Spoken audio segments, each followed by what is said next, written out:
Good day, everyone. Lorranda here. Welcome to the Global Salvation Prophecy Station. The gospel is found in 1 Corinthians 15, verses 1 to 4. The ABCs of salvation: hey, admit you're a sinner, Romans 3:10. B, believe Jesus is Lord, Romans 10, verses 9-10. C, call upon his name, Romans 10, verses 13. And if you need a Bible, email us. The address is in the description box, and we will send you a free Bible. Okay, folks, we have some updates and current events around the world, and we'll first go to the Middle East. Are we now witnessing the coming merge of the one world religion, Chrislam, with the political unification of the New World Order? This week, some things took place in the Middle East as the global elites behind the Great Reset and the Build Back Better gathered for their annual World Government Summit. They openly and brazenly called for the immediate creation of the New World Order. In their words, to be established as quickly as possible, with Klaus Schwab urging all nations to unite as one. They said this was a conspiracy theorist. The only thing they left out was who would be the man that the New World Order would be ruled by.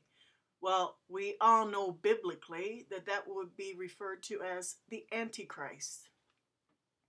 The elites feel quite confident that the past 2 years of damage inflicted on the global population by the pandemic has created the fertile ground needed to implement the New World Order. Not only that, but the opening of the Abrahamic family house is now mere months away, and the Abraham Accords are drawing Israel closer and closer to the two-state solution. Again, biblically, we know that this is a very bad move, but we also know that things like this is coming in the last days. Klaus Schwab, who is also the one that apparently trained Putin and Trudeau, has praised the World Government Summit as a place for governments to go beyond crisis management, while adding, in times of crisis, the role of the governments is more important and more relevant than ever, referencing the globalist everlasting crisis of choice, climate change. He said globally, interconnections challenge required responses at a government level. The World Economic Forum, WEF, itself has never been shy to predict its own role in evolving worlds. He also said that he wrote a book celebrating the coronavirus pandemic not as a crisis, but as an opportunity for a new normal. Again, New World Order. End Times News reports that on the opening day of the 2022 World Government Summit, the first item on the agenda was about preparing to receive the New World Order. The World Government Summit organization is a global, neutral, non-profit organization dedicated to shaping the future of governments. The summit, in its various activities, explores the agenda of the next generation of governments, focusing on harnessing innovation and technology to solve universal challenges facing humanity.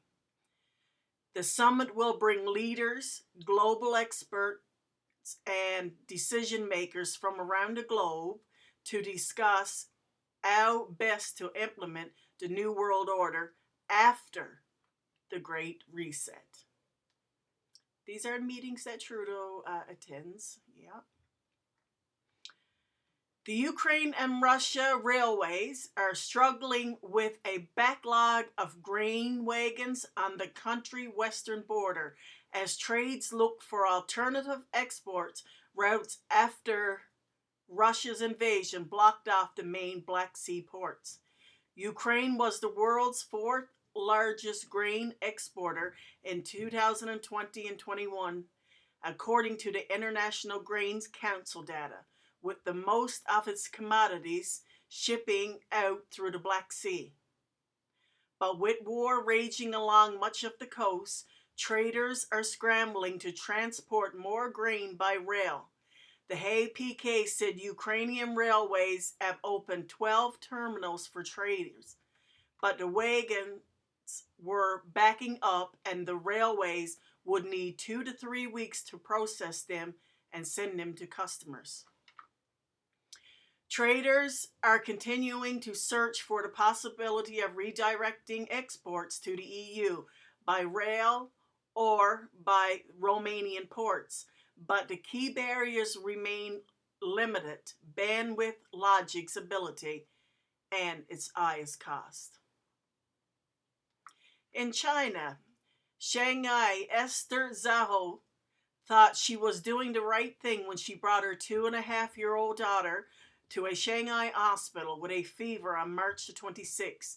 3 days later, she was begging health authorities not to separate them after she and a little girl both tested positive for COVID, saying her daughter was way too young to be taken away to a quarantine center for children.